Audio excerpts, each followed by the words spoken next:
বিভিন্ন প্রতিষ্ঠান ও রাস্তার নাম থেকে নেতাজি সুভাষচন্দ্র বসুর নাম পরিবর্তনের অভিযোগ তুলে শনিবার আগরতলা বিক্ষোভ কর্মসূচি পালন করল আমরা বাঙালি ত্রিপুরা রাজ্য কমিটি।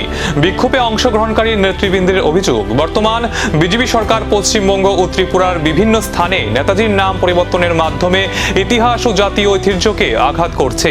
প্রতিবাদ সভা থেকে তারা দাবি জানান, নেতাজির নামে থাকা প্রতিষ্ঠান ও রাস্তার নাম পরিবর্তনের সিদ্ধান্ত অবিলম্বে প্রত্যাহার করতে হবে এবং দেশের স্বাধীনতা সংগ্রামের অন্যতম মহানায়কের সম্মান অক্ষুণ্ণ রাখতে হবে।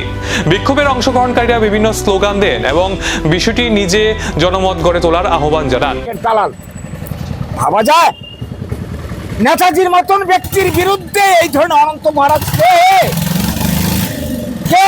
কি অবদান রয়েছে? অনন্ত মহারাজ এই দেশের উন্নতিতে, এই দেশের স্বাধীনতার জন্য। আর বিজেপি পার্টির কি অবদান রয়েছে আপনারা জানেন ইতিহাসের সেই সমস্ত ঘটনাবলী। আজকে তারা নেতাজিকে এই ধরনের অপমান করছে, মানে গোটা বাঙালি জাতির অপমান, গোটা ভারতবর্ষের অপমান।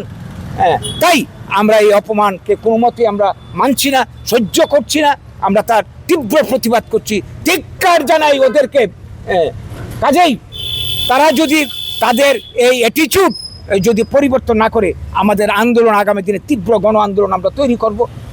সবাইকে নিয়ে, এই রাজ্যবাসীকে নিয়ে, দেশবাসীকে নিয়ে এই বার্তাটুকু আজকে আপনাদের মাধ্যমে আমরা দিতে চাইছি শাসক দলের উদ্দেশ্যে এবং এই দেশের যারা দেশপ্রিয় নাগরিক যারা রয়েছেন, স্বাধীনতাপ্রেমী নাগরিক যারা রয়েছেন, গণতন্ত্রপ্রিয়, তাদেরকেও এই আন্দোলনে সামিল হওয়ার জন্য আবেদন রাখছি, আহ্বান রাখছি। নেতাজির নাম পরিবর্তন নিয়ে এই বিতর্ক আগামী দিনে আরও রাজনৈতিক রূপ নেবে কিনা সেই দিকেই নজর এখন রাজ্যবাসীর।